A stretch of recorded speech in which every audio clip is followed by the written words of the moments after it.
Hello and welcome back. Today we're going to be talking about elastrators. That's the name of the tool here, and this is commonly used, or it's also called a bander.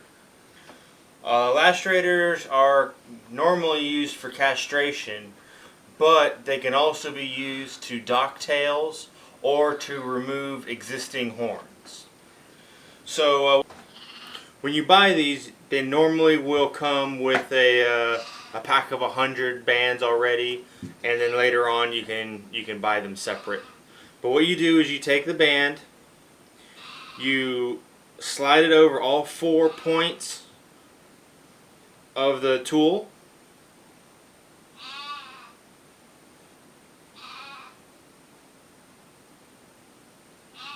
It will look like this. And that way when you squeeze, it opens up. Like so. Now, if you have a problem with grip strength, at least this particular model, when you squeeze, it has a lock, and it'll keep it locked open so that way you can apply the band to the area. So, when you come to if you're going to castrate, for example, what you would do is you take the points, you come under the animal and you take the points and you go, point towards the body, is I guess a great way to put it. So if this is their testicles, for example, you would slide them through, and then you'll release pressure, and you'll check to make sure both testicles are in the sack. If they're not, that means one or both of them are up by the belly.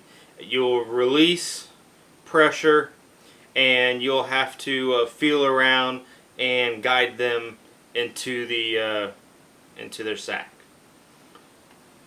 Once both are in and you have confirmed both are there, you release complete pressure, and you will slide the band off all 4 points of contact, and then you will just remove the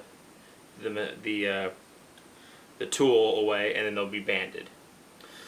So this is that's how you would do testicles. If you were to do a tail, normally only do dock tails for sheep. Some people do it for piglets if they're in a confined breeding system. You don't really need to do it if they're going to be for butcher, but if you're going to use them for breeding stock and they're going to be in close contact with other pigs, sometimes they get bored and they'll bite the tails off other pigs. So if you dock them, it'll save that problem. But what you would do with the tail is you will open it up just like before, slide the tail in, and you want to leave just enough tail to cover their butthole. So normally it's around 2 inches.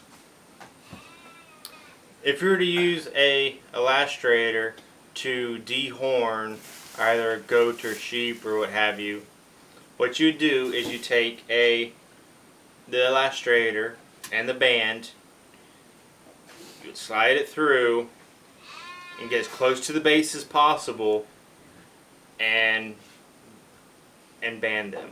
You use 5 or 6 bands per horn, and make sure that the last 1 or 2 bands slightly overlap the others.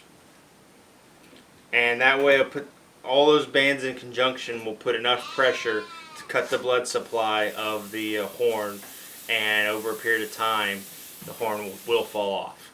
Now you will have to check fairly regularly, every at least once a week, to make sure none of the bands have popped off, because if the goat or sheep or whatever has been fighting or rubbing up on on trees or shrubbery, there is the chance that the bands might pop.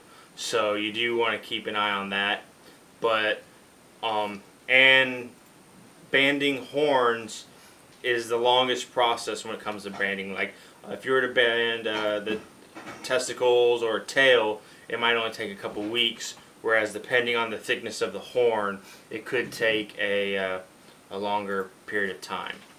They also have a larger elastrator for doing bull calves, and so you could, in theory, use that if you wanted. You can buy the larger elastrator that does bull calves and use it for older goats and sheep. But I probably wouldn't unless you really had to. Alright, so now that's been explained, we are going to head on outside and band some tails.